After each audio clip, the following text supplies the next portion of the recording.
Yes. I thought my first gig would be Aerosmith, but screw it. Some over there. Oops. So we're here for After Napster, assessing the threats, value, and survivability of peer-to-peer networks. Anybody ever hear of Napster? Anybody ever hear of this company we're talking about? Yeah. Speak a little louder. Can you hear me in the back? Can you hear me in the back? Okay. Today we're going to talk about After Napster. Let me just introduce who we have on the panel today. So I'm going to look at something here and read some stuff. Give you a second here. Get out of here. Tell you who we are. First of all, we have on the far left Harry Regan. Harry Regan is a 30-year veteran of technology and security sectors. His experience includes both staff and consulting positions in the financial services, healthcare, defense industries. Harry's the founder and CEO of Sunstorm Security Group, which is a physical and information security consultancy out of the Beltway. Prior to Sunstorm, Mr. Regan was Director of Security for Logictier Incorporated, a high-performance managed service company, and it was targeting the entertainment and event marketplace out of Silicon Valley. Prior to Logictier, he's Director of Information Security Technology for NASD, part of NASDAQ, parent company to NASDAQ stock market. He holds provisional patents in the deployment and of biometrics for the physical access control industry. He holds a BA in economics from Catholic University, but we won't hold that against him either. I was young and foolish. And an MS in operations research from American University.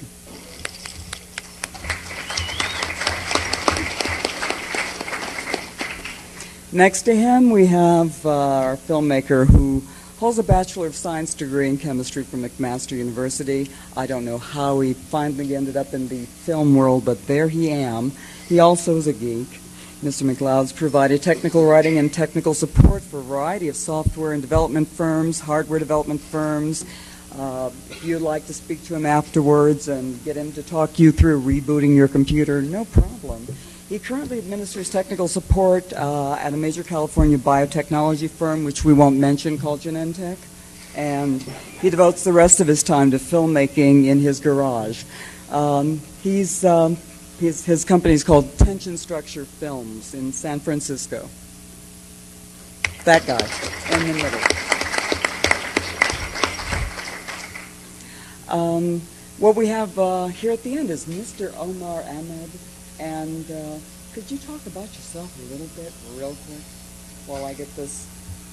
Okay, so I get check, boing, boing. Hello. Testing, 4965. Hi. Okay. Let's see here. I was most recently the CIO and VP of Operations and Infrastructure for Napster. The fun part that I learned, at least during my job interview, was that director and officer insurance does not cover contempt of court. So one of the things they said was, would you mind going to jail if we really fuck up?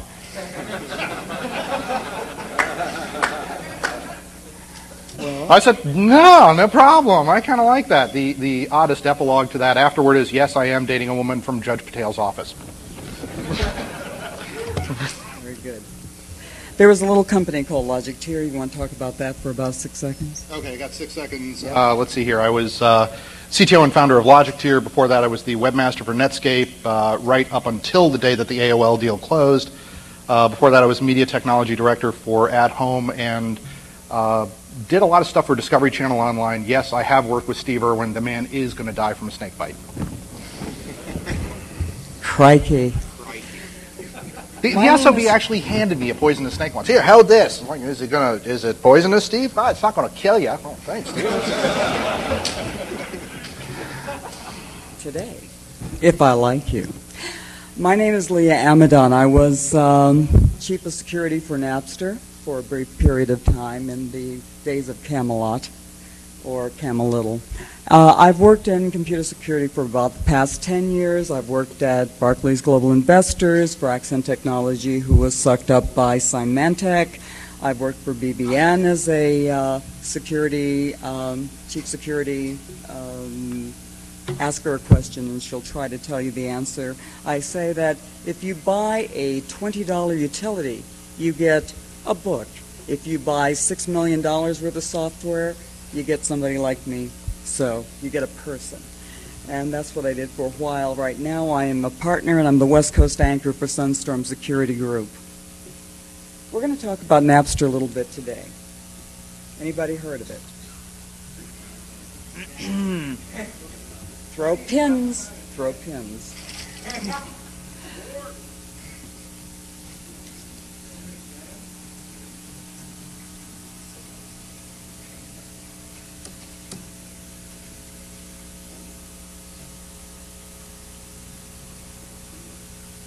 Yeah, technology's always been one of my failing points. PowerPoint. Love it.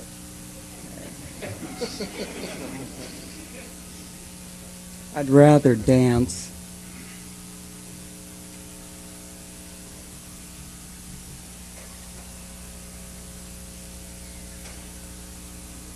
It's a blue screen of life. What's those bourbon from Regan? You know, they do this to me every time. All right, what happened to Napster? Let's just move on. What happened to Napster? Yep, that's part of it. What happened to Napster? Did the RIAA kill it? Actually, it was more of a problem internally with some of the people on the board of directors, and we had a situation where we were actually doing pretty well in the courts finally. We finally educated them to the point where they had an understanding of what we were trying to talk about. And at that point, we had also Bertelsmann came into the picture. They had been there for some time, and they were trying to work with the board of directors to put in their own people. At that point in time, there were some misunderstandings. People weren't getting along very well. There were some lawsuits, and that's really what happened. It wasn't really the courts that brought us down like the Superior Court of San Francisco. It was more of an internal thing. But considering how much we'd been battered against, you couldn't take much more and continue business, although we had tried. So let's talk a numbers game here really quickly. 25 million people have broadband at home now, so they say 34% of the U.S. population regularly streams music today, Arbitron says. Napster enlisted more users in 1 year than AOL did in 15, easily. We were a little cheaper, 34 better, and smarter.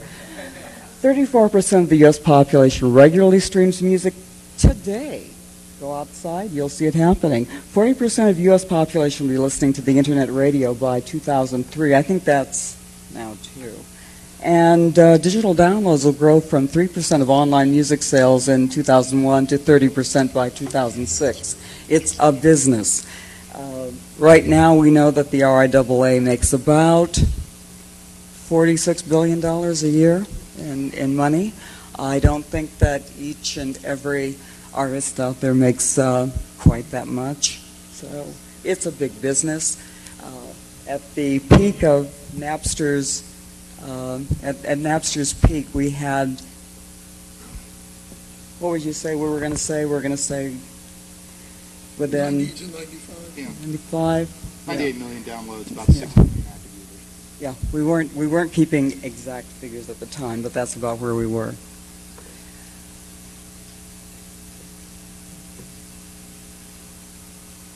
So in the beginning, there were games. There were things out there that people wanted to do online. The global demand for music. We had economic forces that came in. The recording industry saw that there was music there, money there, and they didn't know what to do with it. The RIAA and other interested parties got involved.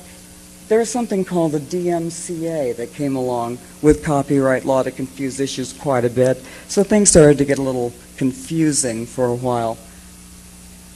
Building secure and successful peer-to-peer systems, one of the things, if I build it, will they come? Well, if they come, will I be able to handle them? If I have one great big hunky server, my Cray is overheating and I've got 90 million users online, is that going to work? If I can handle it, will I be arrested? What do you think the answer is today? So right now, what we're saying is let the architecture do the heavy lifting. Peer-to-peer does that for us.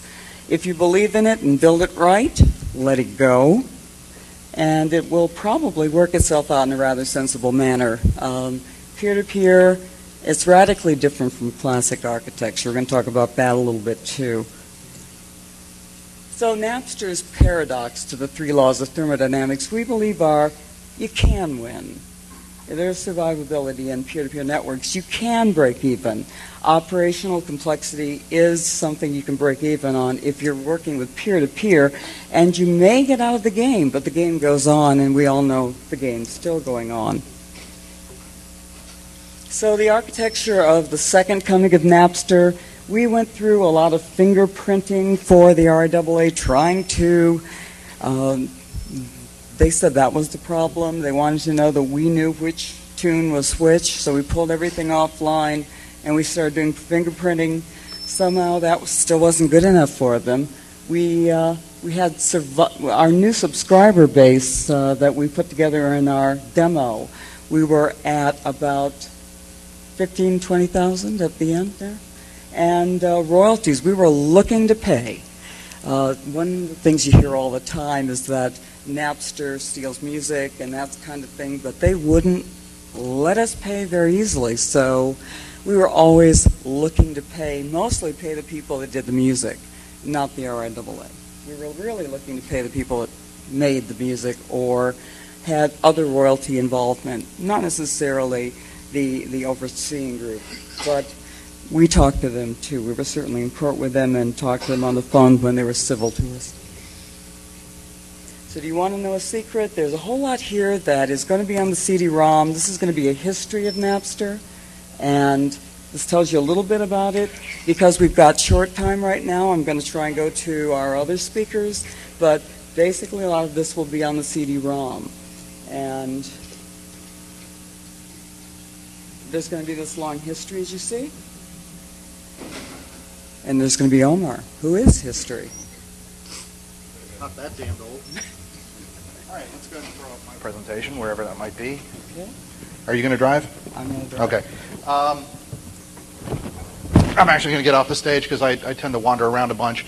Yeah, I am in charge of the Mad Scientist Foundation. So, again, the big thing was that I was the one that was actually enjoined by the court orders against Napster, and the whole thing was if we fucked up, I was going to jail. Always a lot of fun. So I had actually a pretty vested interest in making certain, number one, we complied with the laws, number two, that things actually worked appropriately. What I want to talk about is sort of the genesis of what happened with intellectual property as it relates to Napster, and then sort of what happened afterward, and talk about some underground stuff that occurred with Napster. So if we go to the next slide, so what I wanted to talk about is actually when music was young, there used to be a period of time where you couldn't actually buy a physical recording. What you would do is physically go to a music store and buy a piece of sheet music. This was obviously printed in a la good old-fashioned Gutenberg. And then roughly about the turn of the last century, this nifty invention came along called a player piano. The problem that occurred was that the music publishers were all of a sudden freaked out. Oh my God, nobody's ever going to buy sheet music again. So they made an argument saying that the piano roll, which looked like the good old-fashioned IBM punch card, was a copyright violation. And they made the same argument that piano players would be put out of work and that nobody would ever buy sheet music again. They actually took it all the way to the Supreme Court. The Supreme Court did something in classic legal fashion. They looked at a piano roll and then they looked at a piece of sheet music and go, this is not a copy of this. Therefore, there is no copyright violation. Neener, neener. Good decision. The Supreme Court also said we are not in the business of trying to figure out what copyright is. That's a legislative issue. The music publishers, not to be undaunted, did something else. They lobbied Congress. What happened? They amended the copyright law to include something called mechanical rights. Now, what that meant was that, yes, here we've got a piece of sheet music, but anything that could mechanically reproduce sheet music falls under my copyright. And Congress said, yeah, we agree with that, and they set a license rate at 2 cents. It was a compulsory license. You had to do it. It was 2 cents. Where the hell did 2 cents come from? Well, 2 cents happened to be the price of a piece of sheet music. So whether or not they printed out the sheet music, they were going to get their 2 cents. Today, that is still known as the mechanical reproduction right.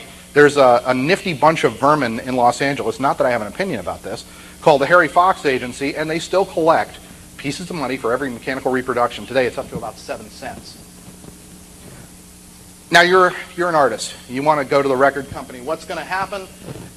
Here's the deal. Essentially, I'm the record company. I will go to you and say, guess what? I will go ahead and produce your record. We will market, distribute, and do all those other nifty things. We're not actually going to pay for it. What we're going to do instead is advance that money against your royalties. And 1996, 1997, there was a change because all of a sudden people started to look at digital rights, and the question came up, gee, do we actually have these rights? This was part of a smoking gun that Napster found that said, wait a minute, how can you all of a sudden change your contracts in the middle to say, oh, now we need digital rights, we probably didn't have them. And previously the contract used to state, and this is a nifty little acronym, it stands for, all together now, all rights, all media, worldwide, in perpetuity, amen. So that's what's happening to artists. They are essentially becoming work for hire. Now, what happens is you are now a work for hire. The record company owns it, all rights, all media, worldwide, in perpetuity, amen. And what happens now? They put out the record for a period of time. Unless you're some really amazing artist, chances are the lifetime of the record is going to be in the neighborhood of 30 to 50 weeks. I'm getting a little too much feedback, so maybe I'll just wander up here. You're going to go to about 30 to 50 weeks of print time. After that, it's going to move to what's known as out of print. The record company still owns the right to put those records out, but they're out of print. What happens then? Essentially, what it's known as, now it's known as a back catalog product. You can't go to the record store and buy it. They're not going to print it, but the rights are tied up, which now leads to the hidden part of Napster. What was actually being shared? So this was stuff that was fairly underreported, but 80% of Napster traffic was back catalog material. This was stuff that you physically could not go into a record store and buy. The other thing that really happened, and I to this day still can't quite figure it out, but international was colossal, and for some reason, if somebody can tell me why the Portuguese population is so huge and loves Portuguese music, I wish you would tell me. I mean, we listened to it, and it's like, well, that's good music, but I don't get it. It was colossal. The other thing was bootlegs. That was a huge part. Was there a lot of Britney Spears and boy band stuff being traded? Yeah, but the vast and powerful majority was stuff that physically you just couldn't get. The trial, again, one of the biggest twists that we came up was Jonathan, who was our chief counsel, basically went into court and said, they're saying that we've infringed on 300 specific copyrights, but they've never come into court and actually proved that they own those copyrights. The recording company said, yeah, we're the record company. Of course we own them. The judge said, well, yeah, okay, that's kind of cool. Why don't you prove it? At that moment, they declared an immediate 30-day cessation of all hostilities and said, hang on, let's back up and see if we can settle this. I thought they also said you wouldn't do that, would you? You wouldn't ask if we really own the RAAA said, you're not going to ask us. It's hard to figure that a guy of my ethnicity was actually working with the Department of Justice at the same time. But there was... I mean, let's face it. I mean, short of guys who look like me, guys that look like you are on the most wanted list, okay? He's also a pilot. Yeah.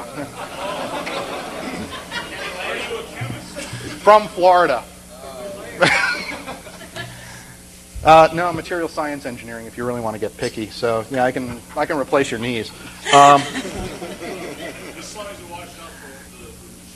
It could be a hoot. But here's what they offered, was the record companies basically came down and said, tell you what, we'll give you the licenses, but here's the deal. We can't give you an indemnification. So if the artists come back and try to sue you, we're out of it.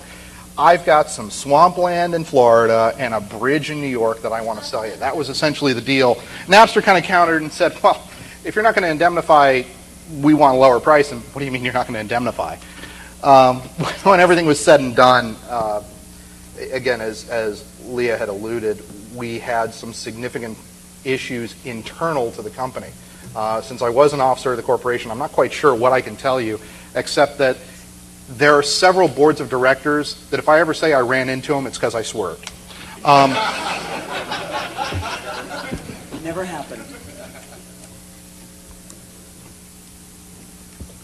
The RIAA is using a particular metric to describe what they call piracy to be. They continue to use the metric of CD sales are down.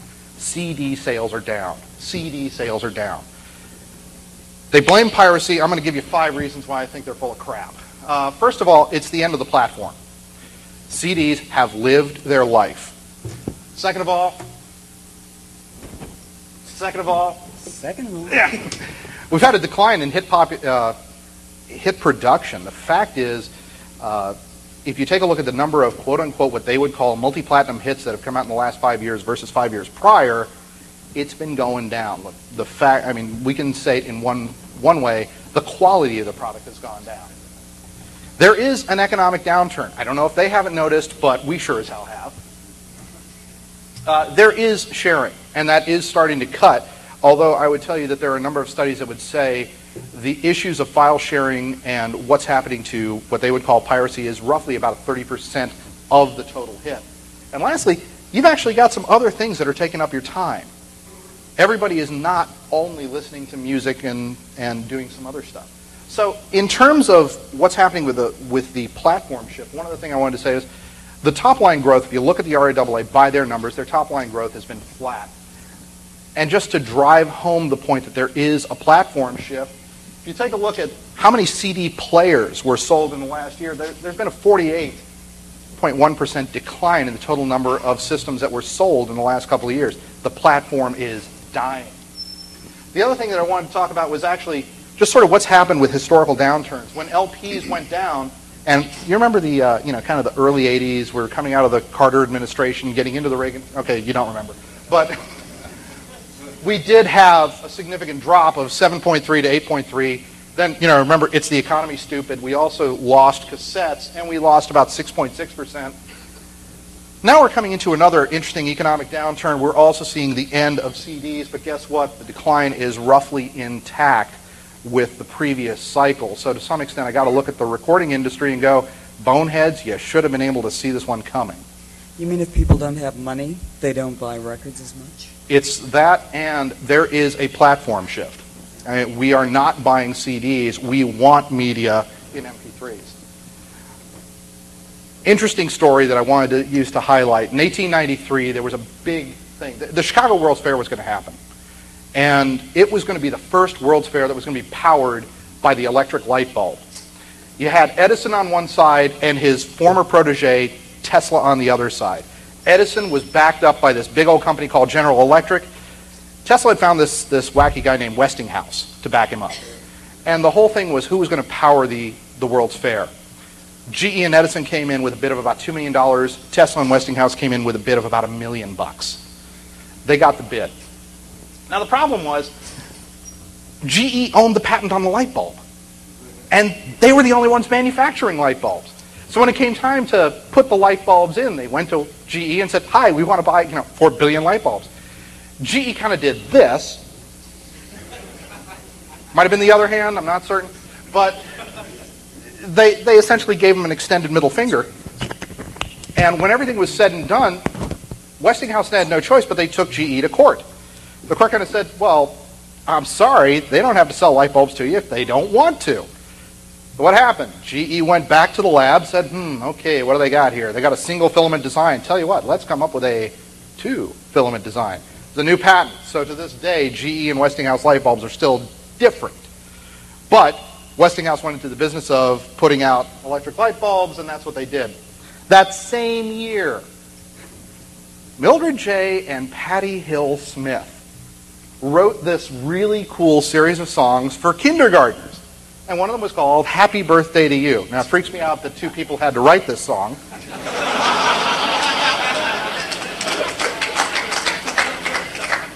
Yeah, I think it should be Happy Birthday, Dear. Okay, got it. Yeah, 6 words, and you got to provide number 6. Right? So that's what happened in 1893. Now let's fast forward to today. Guess what? The light bulb is in the public domain. In 1910, the patent for the light bulb ran out. Anybody could go out and manufacture light bulbs. Not 1 cent of royalty goes back to Thomas Edison or to Westinghouse or to anybody else who put a patent on a light bulb design.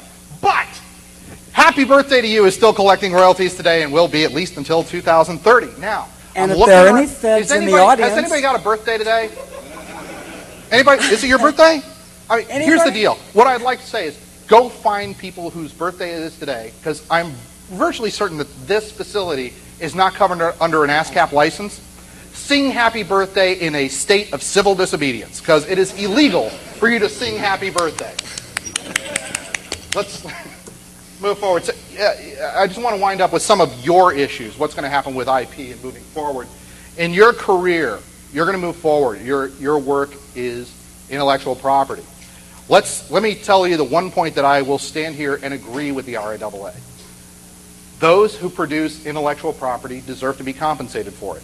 If your stuff is good, you deserve to enjoy the fruits of that labor. You are going to produce intellectual property. You're going to make copyrighted material. You're going to make stuff that's protected under patent. What are the rights that you are going to sign away to your employers, to your contractors, to your licensors? What is supposed to happen? And lastly, there's the idea of this IP green space. Now, there's a lot of different ways we can go with it. We can talk about Creative Commons. We can talk about the copyleft. We can talk about GNU licensing or anything else. But here's the real deal. Patents are good for 17 years. Copyright, I think I actually changed to 95 years. Does anybody know? It's 95. That's, Disney. Yeah, it's the mouse that's going to live forever. Oh. Well, we can say thanks. But the issue is this. At this moment, I think we've been living in a point where technology and intellectual property has been living in sort of a backwater. And now, if you will, the guns of legislation are being turned to our livelihoods. The only people that are in front of the legislative body right now are fairly hostile. And it's time, at least, if we recognize that our livelihood depends on intellectual property and intellectual property rights, we need to become involved with this. So to that extent, we'll go forward.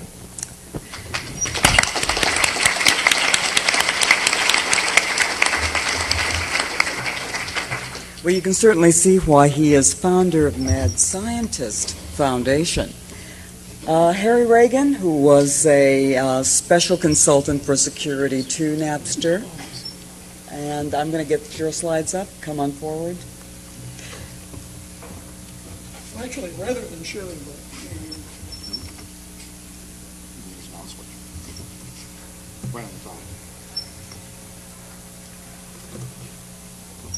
Okay. Can you hear me? While Leah's getting that up, a couple of comments. Number one is our association with Napster is in the Bertelsmann version. This was the make it a business, make it legal, get everything on the up and up. One of the areas that really becomes obvious once you start getting into an application like Napster, the underlying peer-to-peer networking beneath it is the blue light special here. Here we go. Okay. If you go to the next one. The whole idea behind the internet originally was to share information between willing but potentially anonymous or unknown users. So what Napster really brought to the table was it wasn't the first file sharing application. It wasn't even the first music sharing application. It was really the first one to gain the level of acceptance it had.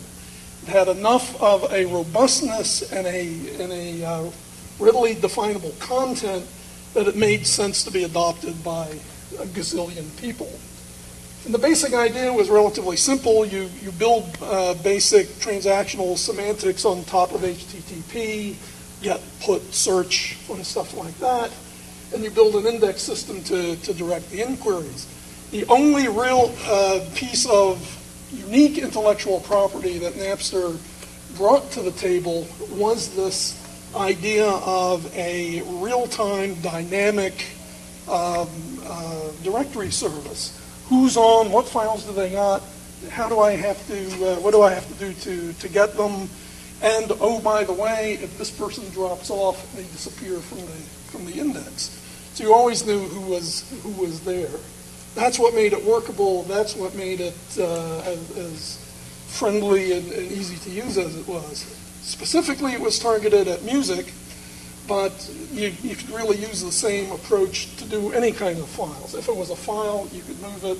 Unfortunately, some of them were protected by copyright. Son of a gun, it worked. Numbers vary. The number I like is 90 million users, and there's some flexibility in that number. Somewhere between 60 and 90 million users. More than AOL. More than AOL. Ever will be. Right. Used it, and damn few of them complained, unlike AOL. That's something else again. But you had two basic issues. One was, because of this directory structure, you have a single point of failure. You can multiply instantiate servers. You can do all sorts of things to create redundancy and whatnot to support the index. But the index is a single point of failure for the whole operation. You also have issue number two, is if you're controlling the index and identifying what information is where, some organizations who will remain nameless viewed that as the ability to control and perhaps even encourage the transmitting of copyright infringing information. You don't have to name them, but what are their initials? It begins with an R. Okay. Oh, by the way, before I go on, Leah introduced me as Harry Regan. I'm a Democrat. It's Regan, and I get pissed about that. Then along came Nutella. Nutella had a kind of shaky start. It was actually developed by the same people who developed Winamp originally, but eventually adopted a life of its own, and it was targeted at overcoming some of the issues that you had with this directory service. And the biggest single piece that brings to the table is the idea of take the index service out of the server and distribute it to all the clients, so that when you do a search for material, again, it gives you a real-time search, but it's say that 10 times fast, actually asking all of the logged-on clients where different material was and giving you the list back. That gives you the extra little kicker that if somebody comes to you as an information service provider and says, I suspect this user is sharing files with that user, you can say, I can't tell. It doesn't come through me. I just provide the conduit, not control the connection itself, which gave it a leg up legally on Napster. However, the good news is that gives you some degree of anonymity for the users. But is it really anonymous? Is it really private? Does it really protect who the users are? And the answer, frankly, is no. By trade, I do computer forensics. If you look at how the typical file sharing client user installs software, they'll install it with default settings, standard port settings, use the same ISP account forever. This is a forensic analyst's dream come true. Huge bodies of data on a specific port from specific addresses. It's very easy to identify the endpoints. And some organizations want to use that information, and if you know about all the subpoena activities going to ISPs, that's what this is based on. No, I don't work for them. Excuse me. Okay, next slide. Okay, I have to do the legal lecture here. Our attorneys say we have to say this. Unauthorized copying of copyrighted material, is it can be a felony or misdemeanor depending on the value of the materials. We can get into a heated debate. In fact, attorneys are in heated debates as to what the value of a song, a work, who owns it. That varies. Even in an album, it may vary song to song. It may vary from the version of the performance of a song, and even the exact same version but released by two different labels. So who really owns it? The good old Digital Millennium Copyright Act also places the owner on the systems operator, the online systems operator, to do policing for the copyright owners. So they have to make some due diligence effort to identify and report suspected illegal activities to the authorities. And think of where they're sitting. If they're an ISP, they're sitting at the end point of part of the communication. So if you know one endpoint, forensically it's fairly easy to backtrack to figure out who the other player the other player is, even if you don't know who the intermediary is. A Kazaa or a Morpheus or somebody like that. Unfortunately, it's doable, very easily doable and legal. But as Omar pointed out, the big problem is humans. There are inconsistencies between the copyright and patent laws, and music in particular as an intellectual property really requires some unique considerations of itself. And the world, according to me, it's human behavior that's the driver behind file sharing. If you think of the impact of music in most people's lives, you go off with your sweetheart and, hey, that's our song. That shows ownership there. Or go out with your buddies, that's my theme song on the radio. There's a sense of identity, a sense of ownership. I also believe that copyright owners are entitled to being compensated for use of their works. But as long as people have access to an easy means of copying, reproducing, sampling, editing, playing music, in any form, they're going to copy it for their own uses. And you do have someone, a member of your family, that's a musician, so yeah. If I had my laptop up, you'd see my son in concert. Go to www.burningshadows.com. That's his band. It's actually on tour this summer. And if you don't like the answer, change the question. Omar was saying earlier what this impact means to you who are coming up in their careers. Copyright laws have to be changed in order to reflect human behavior. There's actually precedence for this in the 18th Amendment. The 18th Amendment, back about 1919, was the one that abolished the production and sale of alcoholic beverages. Yeah, that one worked. The recording industry, the point is, it can be changed. If something doesn't reflect human behavior, it becomes just inconvenient, excessively inconvenient to change. The recording industry has to find a better way to derive money from the sales. File sharing and music sharing is not going to go away. If you want to do something about it, get involved.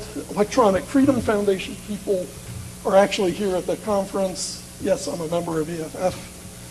And, not just them, but, talk to other organizations that are working for change.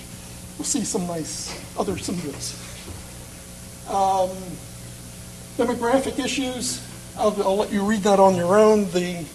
The big message in the demographics is if you look at the demographics of a typical file sharer, it tends to match the demographics of a person who is in a position politically later in their life to actually do something to change the copyright law.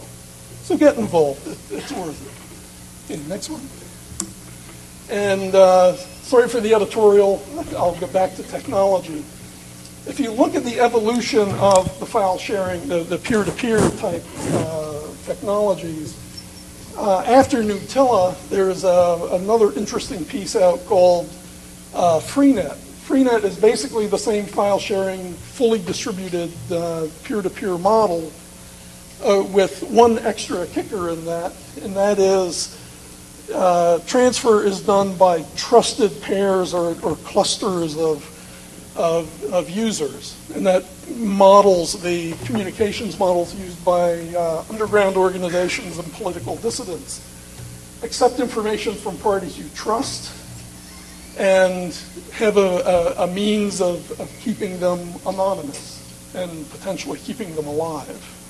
It's not impossible to do forensics on it, but it's incredibly difficult. Screaming bitch comes to mind. But. Okay. And if you take that to the next logical step, if you look at Freenet and Nutella networks the way they've traditionally been deployed, they're all terrestrial. They're all just land-based networks. Take that up a step to municipal or state or national level wireless networks, and they can be used for just-in-time delivery information for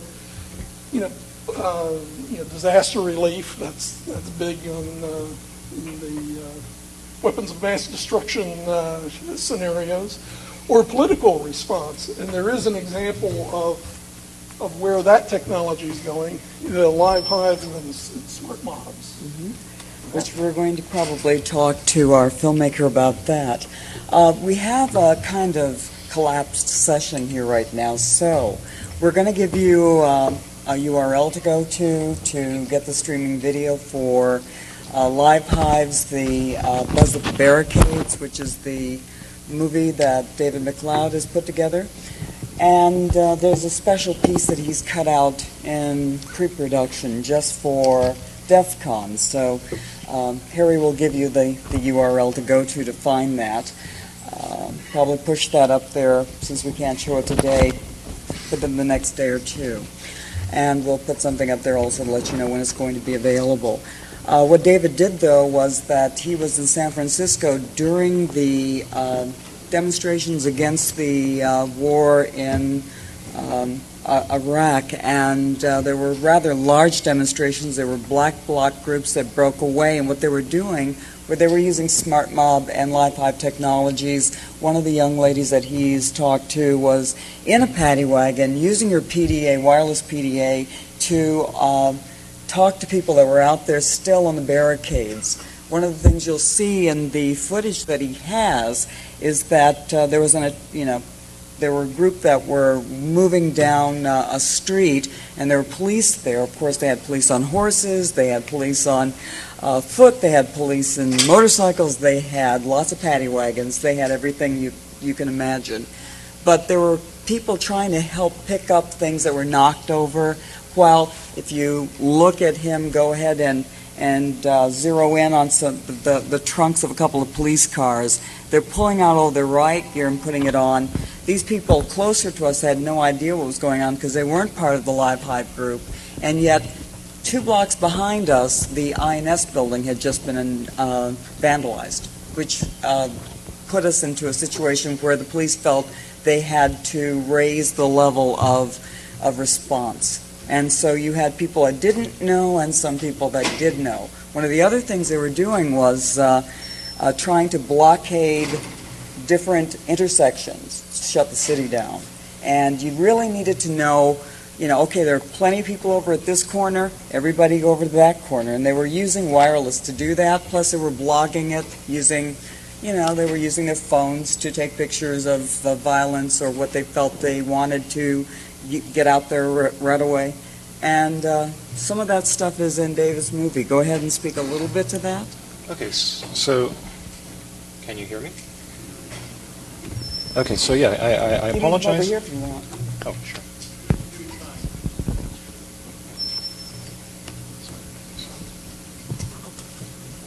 So yeah, I apologize. We did have post-production problems with the video, so it's going to be up on the website that Harry is going to give you the URL for at the end of the talk. But now, pick one. Okay, the video actually starts out with a I don't know how many of you are familiar with this, but the final Friday of every month in San Francisco, a group called the Critical Mass gathers all the bicyclists, that are willing to be politically active, and they just take over the streets for, one big ride through downtown San Francisco. So it's significant. It's significant that the one in September of last year was the 10th anniversary of that ride. And that's significant because, in 10 years, the techniques for organizing large groups of political people have gone from, phoning everybody on your list and, handing out pamphlets at the store and that kind of thing, to using PDAs, using cell phones, using email, using, all these distributed methods of communication. So the effect that has had is that, it makes the basis of communication, the sources of information that are being communicated, that much more distributed. Anybody who wants to start up an organization can use these methods fairly inexpensively to get a group going. And the other effect that has is that communication among everybody in your group is just that much faster, that you can get the word out that, the example was, Can you talk louder? I'm sorry. I'm sorry. So yeah, once everybody has cell phones and PDAs and emails, it's that much easier to organize people for political purposes, and it's that much easier to spread information at a very high speed. The other thing is it reduces your dependence on traditional methods of news gathering, news dissemination, communication. You don't need to be dependent on the phone company or the newspaper or CBS for your news anymore. So, there's a number of effects to that. That you've got many people sharing the same information, same interests, same political motivation, who are all observing the situation at the same time and reporting on it. You can get information on your political movement out that much faster. And the interesting thing that is happening is that. It's interesting to watch how this is working in countries that didn't traditionally have solid telephone networks. A lot of them are now adopting cell phone networks that are much more efficient, much more reliable than the traditional landline methods of communication. Lots of countries in the third world, people just don't even bother getting telephones installed in their house. They just get a cell phone that they carry around all the time. So So yeah, that's having a really great effect on a lot of small countries that didn't normally have a very kind of well-established democracy. People can now talk to each other. So it's global, and also in a group you can just tell somebody, go there now, and the police are over there. So that kind of thing also. And it's small, we're talking globalization, localization, and that distributed thing works pretty good. And at least that's what the movie will show. So that's, I believe, Harry, the correct URL. That's the URL where it will be. Probably Sunday, Monday is when it'll actually be there.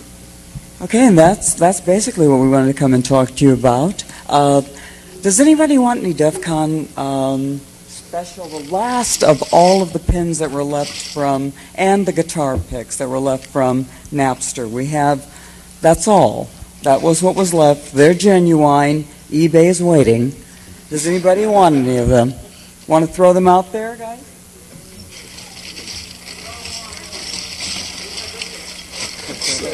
You didn't sing.